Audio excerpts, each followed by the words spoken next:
Leafs Jets part 2 this weekend ahead of the All-Star break for the Buds, but it seems like the injury bug is hitting for Toronto. We'll tee up tomorrow's game and let you know what's the latest on the new injuries in Toronto. You're listening to the Locked On Leafs podcast, part of Locked On Podcast Network. It's your team every day.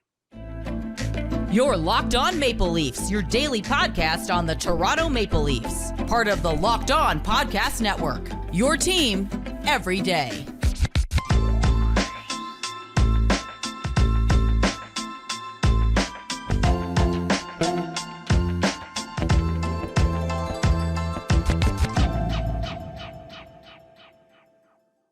Hello and welcome into the Locked On Leafs podcast, a daily Maple Leaf-centric podcast hosted by myself, Mike DiStefano, and my co-host, Dave Morassutti. Today's episode is brought to you by FanDuel. Make every moment more. Right now, new customers get $150 in bonus bets guaranteed when you place a $5 bet. Visit FanDuel.com/LockedOn to get started. What's happening, Dave? How you feeling on a Friday? Feeling pretty good. Can't wait for the weekend. It's a busy weekend. What do you got going on this weekend, pal?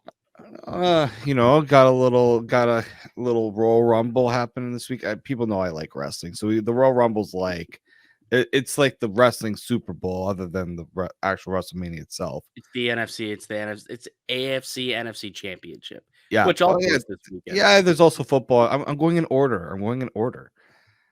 I'm saying it's what the Rumble is, right? It's not quite the Super Bowl, but it's the next best, right? It's the next exactly. best. You got a Rumble winner. Yeah. What do you think? I'm going with CM Punk. Yeah, that would make sense. Usually we do like a Leafs kind of like a fun Leafs angle to it, like, oh, if the Maple Leafs were to do a Royal Rumble, who would win? And like every year, it's kind of been either Wayne Simmons or Mark Giordano. This year, it's like, okay, Ryan Reaves. Really, Ryan Reaves would 1,000% win the Royal Rumble. Even close. Except for when his teammates realize his knees are not in the best shape and they just go after his knees in the match. Oh, true. That could happen. Well, there's some news, man, popping up in Leafs practice today. It's a good thing that we kind of pushed our recording till midday here on Friday, because there's a lot of news that kind of popped up over the last couple of hours here that we would have missed if we did the show the night before like we usually do. So the Leafs, they got the Jets tomorrow night, and the Jets seem to be getting some reinforcements for that game. I think Mark Scheifele has a good shot to play. Connor Hellebuck will definitely be in net for them. But Toronto looks like they might end up being a little shorthanded up front. A couple of injuries are popping up for the Maple Leafs. Bobby McMann was absent from practice today. Sheldon Keefe just speaking moments ago. He is going to be placed on IR with an apparent injury. And then Calle Jarnkrok left practice today, blocked a shot early on, and he left. And Sheldon Keefe said, we don't know the extent of Jarnkrok's injury until they get it assessed. So a couple of bottom six players going down to injury, which means Ryan Reaves might find himself back in the lineup. But we'll get to that part momentarily. What do you make of this news? Well, I'm going to actually give one more update on the Jets front. Scheifele is not going to be playing. Okay. Which is probably the the right call. Give him time to be out, and that he's been out for now, but then allow him to come back after the All-Star break. Makes sense. Yeah. So Rick Bowness said that he's out, needs more time. His whatever he's dealing needs a little more time. Practice didn't make it worse. It just needs more time. And Velarde, as we said, Velarde and Morrissey are game time decisions, but this says in all likelihood they will play. So yeah, the Jets will be a little bit healthier. They'll get Velarde back, which is a big boost for them. But yeah, for the Leafs front, like McMahon's been out the last few games with Robertson taking kind of his spot.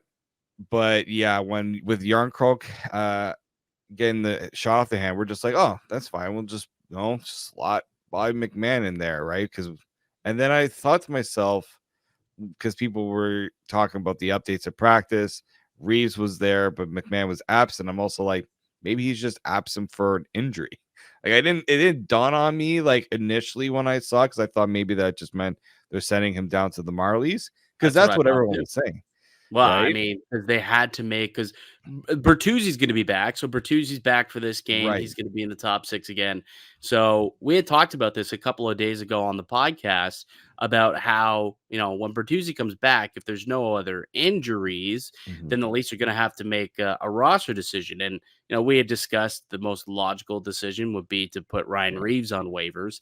But when everyone showed up to practice today, Ryan Reaves was still there, but Bobby McMann was not. And so, I think most people started to kind of connect dots, and it's looked as though the decision may have been to put McMann on waivers as opposed to Ryan Reaves, and hope that he clears and goes down. But I guess we found out after practice today that was not the case, and No. McMann, in fact, is hurt and has been placed on injured reserve. And was there any other more news, or is it just that he's placed on IR? It's just like it's a lingering undisclosed injury, is what Terry Koshan Yeah. What was he reported. had what a shoulder injury in training camp that Yeah. kind of derailed the start of his season? Was his shoulder? So he had, so I think it was initially a knee and a groin injury in the Oh, first okay, yeah, yeah. that took, because he didn't play in the development, the rookie tournament, while he was with the Marlies, and then he was dealing with that throughout the year. And then I do think the shoulder was the thing that popped up like during training camp, and then kept him out of the preseason. I think a concussion too, if I'm not mistaken, for him or somebody on. I don't know. There are a lot of, McMahon's been dealing with a lot of injuries. That's been kind of Yeah. his thing ever since he came back with the he was brought in with the Marlies and then things like that. So it hasn't been an easy going for him in that regard, and that's partially why I'm like not ready to like see this guy being placed on waivers, because I think there is something there. He just needs to play, and he just needs to be healthy. Yeah, like I think he can be a good fourth liner for this team. He provides, an energy role, and he's got a little bit of offense to him. You saw that in the American League, that he can score goals if need be. It hasn't quite translated at the NHL level, but every time he starts to kind of get going and get a string of games, he ends up getting hurt somehow. So, yeah, it looks like Bobby McMann placed on IR, an undisclosed injury. So unsure exactly what happened to him, I suppose, and how long this injury is going to last. But I think the one that's definitely more concerning is Calle Jarnkrok. Why don't we take a quick break? Let's come back, chat about Jarnkrok's injury and what this could possibly mean moving forward for the team, and who may have to draw back into the game tomorrow against the Jets if both of these players are unavailable. So we'll get to that and more on the other side. You're listening to the Locked On Leafs podcast, part of the Locked On Podcast Network. It's your team every day. Today's edition of the Locked On Leafs podcast is brought to you by Indeed. We're driven by the search for better, but when it comes to hiring, the best way to search for a candidate isn't to search at all. Don't search, match with Indeed. If you need to hire, you need Indeed, because Indeed is your matching and hiring platform with over 350 million global monthly visitors, according to Indeed data, and a matching engine that helps you find quality candidates fast. Ditch the busy work. Use Indeed for scheduling, screening, and messaging so you can connect with candidates faster. And Indeed doesn't just help you hire faster. 93% of employers agree Indeed delivers the highest quality matches compared to other job sites, according to a recent Indeed survey. Leveraging over 140 million qualifications every day, Indeed's matching engine is constantly learning from your preferences. So the more you use Indeed, the better it gets. Join more than 3.5 million businesses worldwide that use Indeed to hire great talent fast. And listeners of this show will get $75. Get a $75 sponsor job credit to get your jobs more visibility at Indeed.com/lockedon. Indeed.com/lockedon. Terms and conditions apply. Need to hire. You need Indeed. Today's show is also brought to you by FanDuel. The NFL regular season is wrapped up, but there's still time to get in on the action with FanDuel. It's America's #1 sports book. Right now, new customers get 150 in bonus bets guaranteed when you place a $5 bet. That's $150 in bonus bets, win or lose. The app is so easy to use. There's so many different ways to bet. You've got live same-game parlays. You can make a parlay in the Parlay Hub, and it's the best way to find the popular parlays of the day. You can also find bets in the new Explore tab and so much more. Any sport you want, you can find it at FanDuel. So visit FanDuel.com/LockedOn to make your first bet a layup. FanDuel, official sponsor of the Locked On Network.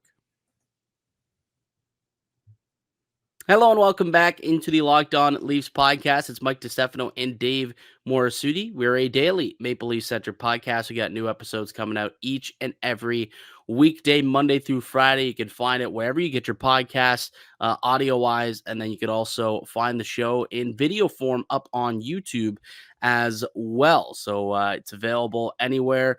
And if you enjoy the videos, we ask that you do please leave a like and subscribe. That would be greatly appreciated. So what we were getting to just before we took a break there was obviously Calle Jarnkrok leaving practice today, blocking a shot. Now, we don't know exactly what it means or if it's a serious injury or not. Sheldon Keefe said we won't know the extent of it until it gets assessed and looked at. So we don't have that information quite yet. But if he is out, how big of a hole is that going to leave the Toronto Maple Leafs going forward? I guess we'll say this, good-ish. If it's going to happen leading into the All-Star break, I guess, is the time to happen where they're not going to have games for a week.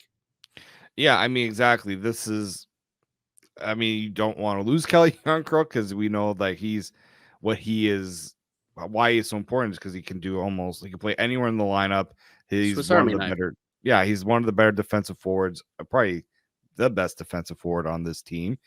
And you're looking at who you're replacing him with potentially, and it's not exactly what you want to do. But yeah, you're right. Like, we don't know what to extent the injury is. I mean, they're waiting for the tests. You don't want to use the word broken hand, but the reaction would kind of suggest that. And do we have, because I think I saw who tweeted, it was someone just a tweeted video it of him throwing his glove down on the, like, kind of throwing his glove as he was leaving the ice, which, again, a player who does that, they kind of already know what could be the issue. Something's up. Up. Yeah, something not good happened. And so, yeah, it's not ideal. But again, if you're going to lose, like, let's say you're going to lose him for a few weeks, at least one of those weeks is covered, as you mentioned, is covered off by the All-Star break. So, right. Again, still not ideal. And again, if he only goes on IR as opposed to LTIR, he only has to miss 7 days of the schedule. There's no game component, so he would be able to return if they want to put him on IR to be able to call up another player tomorrow. They could do that if they wanted to, and I guess the only game he would miss would be the Winnipeg Jets game. So I think that would be a possibility. It's probably also why McMann went on IR, so they could maybe call somebody up for that game tomorrow. And I mean, that, I guess, leads to the next question, Dave. Would you prefer, a call up like Alex Steves, or I don't know, maybe a Nick Abruzzese or someone else get called up and play, in place of Jarnkrok? Or do you think the Leafs just bite the bullet and, all right, Ryan Reaves, here's your chance. Now your name's being called. Like, what do you think happens? Part of me thinks they're just going to bite the bullet and let him get into the one game, because the thing is, now if they put Jarnkrok on IR, they would then have an open roster spot to call somebody up. And I think they might call somebody up regardless, because if Jarnkrok is not able to play and they're going to put him on IR, you want to have a backup in case somebody, you never know, someone could get sick, something could happen. You just don't know. You have to have that extra person. I think personally, yeah, would I want Ryan Reaves back in lineup? Not particularly, especially against a really good Jets team that should have beaten you in the last game because they were all over you. But at the same time, I think it's a one game thing where you can just give them that one game, say you got them into the game, and if it doesn't work, then guess what? You have a very good reason not to play him again. Fair It's enough. almost like just rip off the Band-Aid, do it, and just if it doesn't go well, it didn't go well, and you can say you have every reason to never play him again. Yeah, it's very unfortunate that he's got 3 years, or I guess 2 more years on this deal. And we're at a point where it's just a couple of months in, and a lot of people are already sitting here saying this guy probably should not play another game with this team. Just goes to show how big of a swing and a miss that truly was this offseason. Okay, why don't we take another break? We'll come back and we'll get into what's going on around the league, because there was a hit last night in the Habs and Islanders game that has a lot of people talking. Lots of people talking. So we'll give our thoughts on the Brendan Gallagher hit and get to these new Stadium Series jerseys that dropped. And we'll give our thoughts based off of what Dave said to me earlier. Doesn't seem to be a big fan of these jerseys. So we'll get to that and more coming up on the other side. You're listening to the Locked On Leafs podcast, part of the Locked On Podcast Network. It's your team every day.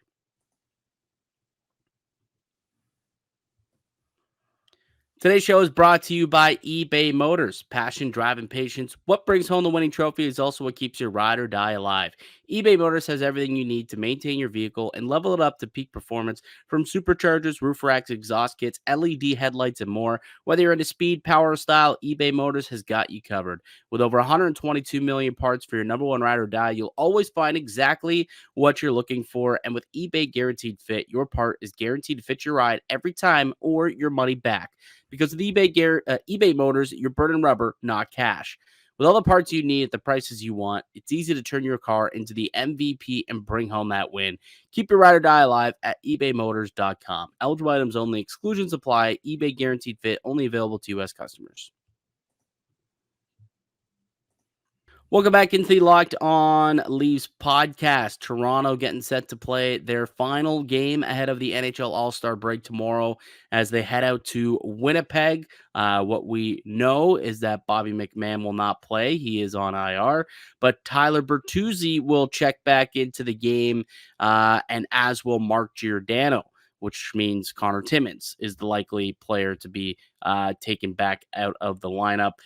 We still don't have an update on Calle Jarnkrok, but that will determine whether or not we see another change to the lineup and perhaps Ryan Reaves gets back in. Elsewhere around the NHL, though, there's a big discussion happening right now about whether or not George Parros got it right or wrong with Brendan Gallagher. If you guys haven't seen the hit, I recommend you go check it out, or maybe not, because it was a pretty dirty hit. But essentially, in last night's game between the Habs and the Islanders, Brendan Gallagher, big chicken wing late hit, east-west. You hit all the notes there on defenseman Adam Pelech, and he was down on the ice for quite some time, left the game with an injury. And it turns out Brendan Gallagher will be given a phone hearing for the hit, which means it's guaranteed to be less than 5 games. Dave, what do you make of the latest here with the Brendan Gallagher stuff? Yeah, I thought the hit was disgusting and reckless. And I'm not surprised that it's a phone hearing, because guess what? I'm not surprised, because this is typical NHL. Gallagher doesn't have history of suspensions and things like that. But I do recall Jason Spezza getting a in-person hearing for something that was not even as bad as what Brendan Gallagher, and not as malicious. I will say that's not as malicious as what Brendan Gallagher did. He got an in-person hearing and got a 6-game suspension for that. Got reduced after the fact because it was asinine that he got 6 games in the first place. But like, this is, to me, I don't know how the NHL looks at that play and says, yeah, I know, we'll just do this over the phone. No need for you to come in. I don't see, like, it's ridiculous. It was a disgusting hit. It was probably one of the worst hits that I've seen in the last decade. Like it was just pure predatory, just chicken wings the guy. It was late. It was east west, and He there was was skating past the guy too. He wasn't skating. dude. He didn't have to engage in a hit. He didn't have No, to, but instead he got it up and elbows him, chicken wings him right in the jaw. And that's the type of stuff that you're looking to get out of the game. And it was completely unnecessary, predatory, and certainly Brendan Gallagher. There was malicious intent there. He intended to hit and hurt Pelech. That's the only reason why you raise your arm and your elbow in the manner that he did. Why? I do not know, obviously, but like that's not the stuff you want in your game. And the reason why you suspend things and hits, stuff like this, is to give someone a big enough punishment there where, they second guess themselves, or others around the league second guess themselves when they have the opportunity to lay a hit like that. And Brendan Gallagher didn't. And look, he may have, not been suspended before, but Gallagher is not the cleanest player no, in the league. Like he no. certainly is not known as a Selkie or no, what do they call the The gentleman's Lady award? Bing. The Lady Bing. Yeah, he's definitely not a Lady Bing award winner. He's not the most sportsman player on the ice. Right. So we could say that. I thought this was going to be like 8 to 10 games. Surely I thought it was going to have to be an in-person hearing at the very bit, like, because it doesn't have to be a 5+ game suspension. If it's a in-person hearing, they could still only make it a 3 or 4 gamer if that's how they feel. That should be the length of the suspension, but at least doing in person gives the opportunity to do more. This way, it doesn't. They're capped out at 5 games, and I think that's too light for the hit, especially when Adam Pelech, got injured on the play. It's not what you want to see in the league. You No. got to get that stuff out. And I think that the NHL and you look at the Department of Player Safety, George Peros really dropped the ball here. They did. Like your job, Department of Player Safety, keeping players safe. Mm-hmm. There's no way for Adam Pelech to defend himself in that situation. And in no way should Adam Pelech have to defend himself when Brendan Gallagher is blindsiding him with an elbow. You look back to the whole Matt Cook situation all those years ago with the chicken wing elbow and taking out a player with that. We're the league is supposed to have come a long way from that garbage, and yet we're still seeing it. I would love to hear Brendan Gallagher speak on it and say, like, even try to come up with a reason as to why he shouldn't get X amount of games. Like, I would imagine he went to bed last night thinking, it's probably 10 game checks I won't be getting. And instead, he got off pretty lightly here with a phone call and a maximum of a 5-game suspension upcoming. I'd imagine he'll get 5 full games. But again, at that point, why not just have the in-person hearing? I don't know. It's kind of ridiculous that they decided to do make a him boner, answer but for a play like that. Don't get him like the fact that they didn't even bother saying it was worth a phone here, like a in-person hearing. It just that rubs me even worse, in my opinion. yeah, absolutely. So we'll see what happens there, though. The phone hearing could happen anytime over the next 48 hours, I'm sure. And we'll probably have an answer by next week as to how many games exactly Brendan Gallagher will get for the hit to Adam Pelech.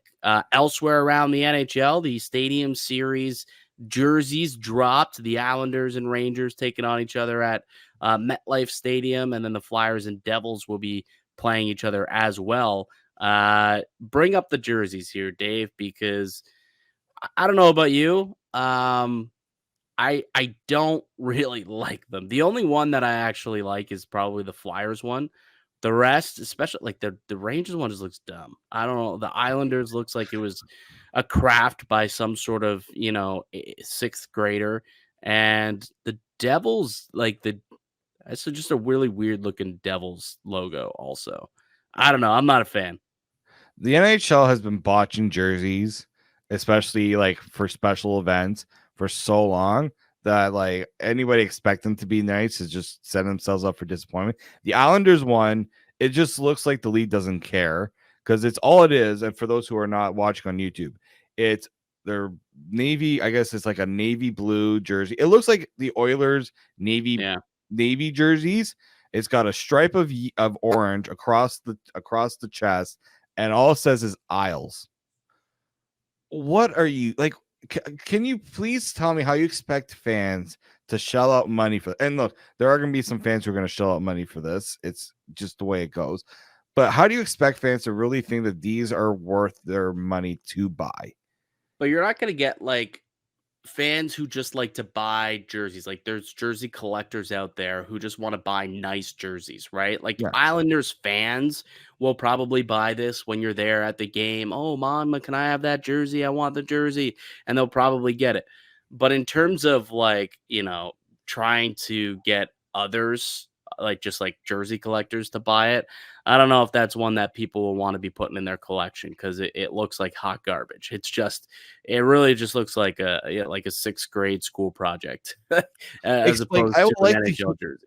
I like to find out who designed the jersey, how they still have a job, how they got paid for the design, and what's the rationale for like why they think that this is actually worth it. Like why they think these actually look nice. It's the Devils one too. It's like black.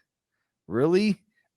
You couldn't have picked a different color for the look? Well, so what I find interesting, I mean, like black and red is like those are the numbers. It's part of their colors. I get those that. are the color scheme, but like they also used to have a little bit of green in there. I would have liked if they maybe had a bit of green somewhere in there, but it just seems like they were going pretty solid colors. Like, you got two colors, just figure it out. The Rangers one, I feel like the lettering's just too big. Like the NYR diagonally across the body, it just looks like it's just kind of too big. I don't know, it looks weird. It just doesn't look it doesn't look like it's aligned properly either.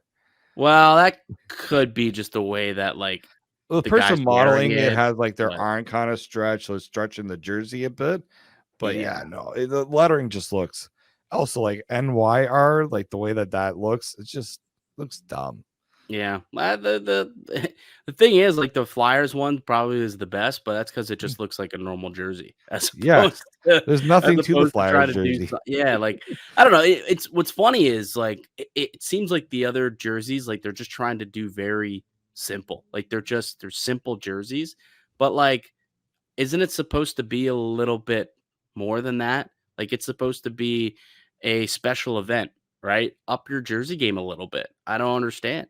Like the Leafs, when they do when they have like, a third jersey or some sort of alternate jersey, like they usually have a pretty good one. Like the St. Pat's one was pretty great. And then you look at their blacks that they wore the other day, the inside out Bieber ones, like those are different, but like those are still pretty cool looking. They're unique. It's not just a simple, solid colors with just like Isles or NYR across the chest. It just really seems just too easy, man. Like, I don't know what to tell you. It's just super, super easy. It's like an NHL mode when you just want to make the team. You don't actually care what the jerseys look like. You just make the most, grade 1 level jersey there is just to get playing. And that's what it kind of looks like here. I'm not a fan of them. You guys let us know down below. Are you a fan of those? Would you be buying these jerseys? Because I'm definitely not going to be buying one. Oh, hey, maybe some people might want to grab an Owen Tippett Flyers jersey. What a contract for Owen Tippett. 8 years, $6.25 million. That came across the desk today. Hey, he's turned into a good player. He's turned into a good player from the Panthers. They got a good return on was that for Claude Giroux? Yeah, for a guy that wasn't going to be back, for someone that the Panthers had for that, not even barely a playoff run. And like, you don't think the Panthers? Yeah, I know the Panthers have been good this year. I don't think the Panthers would like to have Owen Tippett on their team right now. Well, I'm sure most teams would like to have Owen Tippett, but yeah, 18 goals this year, had 27 last year. So last season he really broke out, and then he's continued on to have a pretty good season this year with the Flyers. So yeah, We'll see what he looks like in that Stadium Series game. It was weird. I was looking up his hockey DB, and it says no longer an active roster. Is he hurt right now? I think so. Because he has like the star asterisk, and it says no longer an active roster. So maybe he's hurt. So he got hurt, and then they're like, okay, let's give you a contract extension, I guess, while he's injured. Oh, it's kind of weird, but anyway, congrats to Owen Tippett. Nice, good amount of money coming his way in the not so distant future. All right, buddy, let's wrap things up. Leafs Jets part 2 tomorrow. We never actually talked about it, but any word? Is Samsonov getting the start? Did they talk about the starter today? Let me see, because I was kind of browsing through what Keefe had to say, and he didn't. No, I don't see anything here. Yeah, But didn't.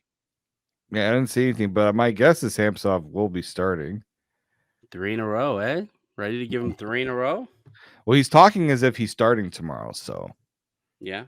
Hey, I mean, you guys just had a shutout against this team, so why not? I think if there's any player who deserved to play in the next game, it's Samsonov. Samsonov and Nick Robertson. Those two players deserve to play for sure, and keep their spots in the lineup. And we'll see. Hopefully they do. Should be a good game though. That'll do it for us today on the podcast. Though I'd like to thank you all for listening and supporting the show.